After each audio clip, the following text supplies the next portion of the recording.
Hello, just a reminder that this podcast has merch, a Patreon, a Fiverr gig, and some affiliated links. Links to everything I just mentioned will be in the show notes. Alright, now enjoy the show.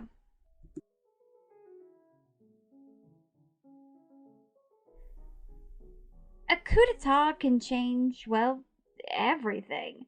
The ripple effects can be felt not only by the people that are living during the time of the coup, but they can also be felt by the people for generations after it happens.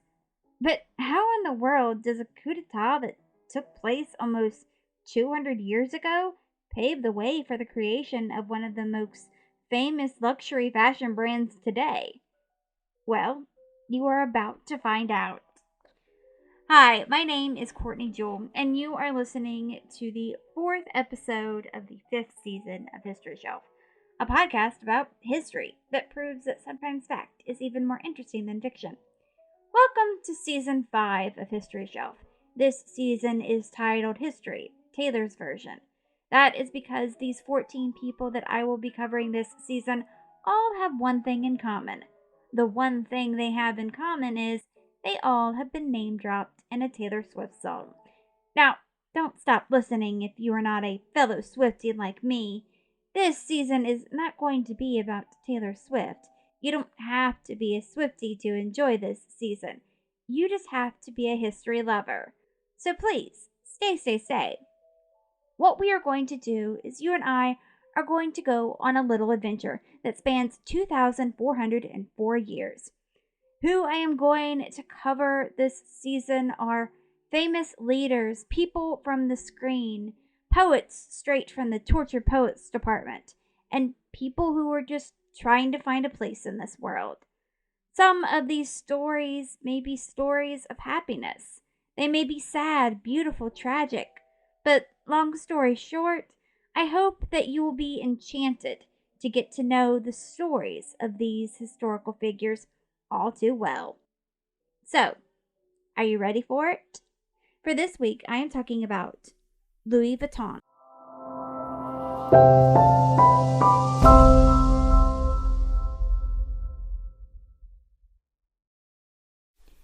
Louis Vuitton was born on August 4th, 1821 in Angers, France. His mother was Colombe Gaillard and his father was Xavier Vuitton. If you said the name Louis Vuitton to someone today, I am sure they are going to think of the fashion brand. I am sure this is no spoiler that Louis Vuitton was the creator of the luxury fashion brand Louis Vuitton. And luxurious is a word that comes to mind when I think of the brand Louis Vuitton. I mean, one of their women's handbags could set you back as much as $6,950. But luxurious wouldn't have been a word that you would have associated with the name Vuitton in 1821. Louis Vuitton came from a long line of working class workers. They were joiners, carpenters, farmers, and milliners. In fact, his father was a farmer and his mother was a milliner. That's right, we have another rags to riches story on our hands. So, if this is your favorite type of story, then this one is for you. Louis experienced heartbreak from a young age. At the age of 10, his mother passed away. It didn't take long for his father to remarry. Louis's new stepmother was the stereotypical evil stepmother. But Louis didn't wait around for his fairy godmother to show up and help him get away from his horrible stepmother. Born out of the desire to get away from his stepmother and from the fact that he was bored with the simple life that Angers had to offer him, Louis came up with a plan just at the age of 13. Louis decided that he was going to run away to Paris. Now, I don't know if you are familiar with France's geography or not, but Paris is 292 miles from Angers. Think about that. That would take you about 4 or 5 hours to drive. Now think about how long that would take for a 13-year-old to walk.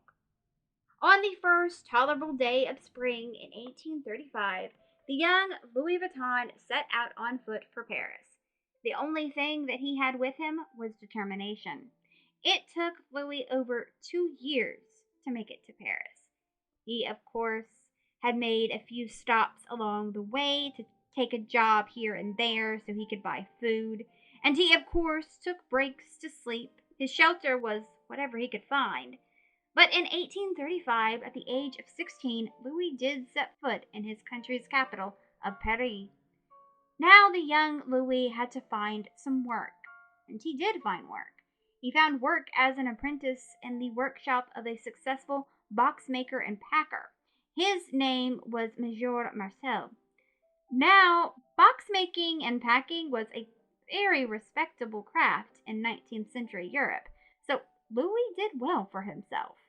A box maker and packer would custom make all boxes to fit the goods they stored, and they would personally load and unload the boxes. This turned out to be a craft that Louis was particularly good at. Within only a few years, Louis was the one that the fashionable class of Paris was running to. On December 2nd, 1851, there was a political turn of events that happened in Paris. A man named Louis Napoleon Bonaparte staged a coup d'etat. Now, I'm not going to go into too much detail about that coup, but I will say that this Napoleon Bonaparte is not the Napoleon Bonaparte that you are probably thinking of.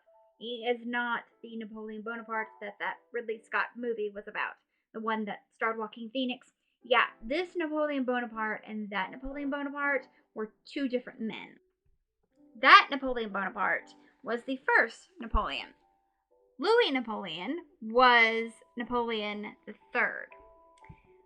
On December 2nd, 1852, exactly 1 year after Louis Napoleon Bonaparte started the coup, he assumed the title of Emperor of France. This would benefit Louis Vuitton a great deal. Empress Eugenie de Montijo was Napoleon III's wife, and she was a fan of Louis Vuitton. She hired Louis as her personal box maker and packer. She put him in charge of packing the most beautiful clothes in an exquisite way. This opened the door to a whole new class of people for Louis. Of course, France's most elite wanted to follow the empress, so that meant that Louis's clientele now included first-class citizens, including royals, and he would call these people clients for the rest of his life. So that is how Louis Vuitton became the luxury fashion brand we know today. Louis's life would change again in 1854. That was the year that he met Clémence Émilie Patio. When the 33-year-old Louis set eyes on the 17-year-old Clémence, it was like love at first sight. Louis's great-grandson, Henri Louis Vuitton, said this about when his great-grandfather met his great-grandmother, quote, "In the blink of an eye, he exchanged the cloth frock and hobnailed shoes of a worker for the courting outfit of the day. The transformation was spectacular, but it required all the know-how of the store's department manager, since Louis's shoulders were much larger than those of the Parisian bureaucrats." End quote. The couple were quickly married. They were married on April 22nd, 1854. Together, Louis and Clémence had one child, a son named Georges Feriot Vuitton, born on July 13th, 1857. Louis left Monsieur Marcel's shop and opened up his own box making and packing workshop in Paris just a few months into his marriage. The sign outside of his shop read, quote, "Securely packs the most fragile objects, specializing in packing fashions," end quote. Louis debuted an entirely new trunk in 1858. Trunks were made of leather, but this new trunk was made of gray canvas. This made the trunk lighter, more durable, more impervious to water and odors, and stain resistant. This trunk was also rectangular. The trunks before this were dome-shaped. The rectangular shape made the trunks stackable and made them easier to ship on the railroad and steamships. This trunk is considered the birth of the modern luggage. This trunk was a huge success. It was the right invention at the right time because during this time there was a lot of advances in transportation going on, so more people were traveling. So there was a real need for luggage. So that increased Louis's business. He had to expand into a larger workshop in Honors in 1859 because he had so many requests for this trunk. He lived above the shop with his wife and son. Honors is a small village outside of Paris, and he started to see success on a global scale. He received orders from Ismail Pasha, the Khedive of Egypt. So I have to take us back to the Cleopatra episode real quick. In that episode, I said that Egyptians called their rulers pharaohs, and that was true for Cleopatra's time. But from 1867 to 1914, Egyptians called their rulers Khedives. In 1867, Louis was awarded a bronze medal at the Exposition Universelle. That was an international exposition that Louis III organized, and it was held in Paris. However, not everything in life can be grand. There will be bumps in the road along the way. 1870 saw the outbreak of the Franco-Prussian War. There was a siege of Paris that led to a civil war that led to the destruction of the French Empire. The siege didn't end until January 28, 1871. Honors was a village in ruins when Louis was finally able to return to it. His staff had scattered to the wind. His equipment had been stolen. His shop destroyed. While others may have accepted defeat, that wasn't Louis's style. This was a man that ran away from home at the age of 13 and walked 292 miles to get to Paris and start his life. He didn't run away from hard. Louis quickly found a new shop. The shop was at 1 Rue Scribe. This would prove to be more than just a new location. This location would inspire Louis to change his brand.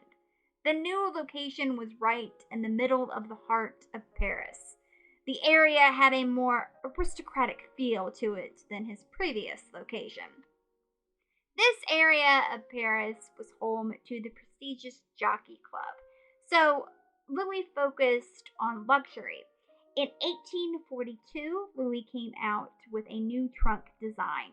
This design featured a beige canvas and red stripes. It was perfect for his new clientele. This was the beginning of Louis Vuitton being a luxury brand. In 1876, Louis introduced a striped canvas in beige and brown, and then the checkerboard pattern of red and white or beige and brown. That was introduced in 1888. Now George was old enough to come work for his father, and that is what he did. Even in the 19th century, people were trying to pass their fakes off as real Louis Vuittons. So Louis stamped a brand identification on his trunk that read, "Registered L. Vuitton brand." In 1885, Louis's business was too big for France alone to hold. So Louis expanded his business and opened up a shop in London, England on Oxford Street. And do you remember when he won the bronze medal at the Exposition Universelle? Well, in 1889, Louis was once again at the Exposition Universelle, but this time he won gold. This, of course, caused another boost in his popularity. Louis continued to work until February 27, 1892, when he died of a severe and aggressive form of brain cancer called glioblastoma. He was 70 years old. The brand that Louis created, though, it lived on. George took over the business after his father died. He was the one that created the famous LV monogram canvas. In 1914, the Louis Vuitton building, the largest travel goods store in the world, was opened. Coco Chanel was one of its patrons. Now Louis Vuitton makes more than just trunks. They make purses, wallets, clothes, accessories, jewelry, watches, and even perfume. The brand that bears Louis Vuitton's name is also referenced in Taylor Swift's song London Boy. It is track 11 on her 7th studio album, Lover. And that was the life of Louis Vuitton. Thank you so much for listening to the 4th episode of the 5th season of History Shelf. Next week's episode is going to be about Salvador Dali. I hope you come back for that. A few things before we go. If you want to follow this podcast on social media, the TikTok is at History Shelf, the Twitter is at History Shelf Pod, the Instagram is at History_Shelf_pod, and the Facebook page is History Shelf Podcast. If you want to help out this podcast financially, there are a few ways you can do that. One is you can buy merch from the History Shelf merch store, or you can become a Patreon. This podcast is always going to be free, but there are some perks that come along with becoming a Patreon. The first tier is called History Student, and that is $1 a month. And with that, I will give you a shout out on all social media platforms that History Shelf is on. I will also choose one Patreon at random for each episode I do, and at the end of the episode, I will give that Patreon a shout out. The second tier is called History Fan, and that is $3 a month, and with that, you get the first tier, plus you get to vote in a poll that helps me choose the theme for the next season of this podcast. The third tier is called History Buff, and that is $20 a month. And with that, you get the first 2 tiers, plus you will get a handwritten note of thanks mailed to you from me. And the last tier is called History Lover, and that is $40 a month. And with that, you get the first 3 tiers, plus you get to choose one item from the History Shelf merch store. You can choose any item that you want except for the Zippa Putty. I also have a gig on Fiverr that lets you take out ad space on this podcast. Also, if you click on one of the affiliated links and you buy something, that helps the podcast. But if you don't want any of the merch or any of the perks and you don't want to buy anything, but you still want to help support this podcast, I turned on listener support on Spotify for podcasters. The links to everything that I just mentioned will be in the show notes. But as always, the best way that you can help support this podcast is just to continue to listen to it. And there are a few other ways that you can help out this podcast for free. One is if you are listening on a platform that lets you rate this podcast 5 stars and or leave a positive review. If you do that, that would be very helpful. Also, sharing this podcast on social media with your friends and family would be very helpful. All right, well, until next time, keep learning, keep loving history, and come back for next week's episode. Bye.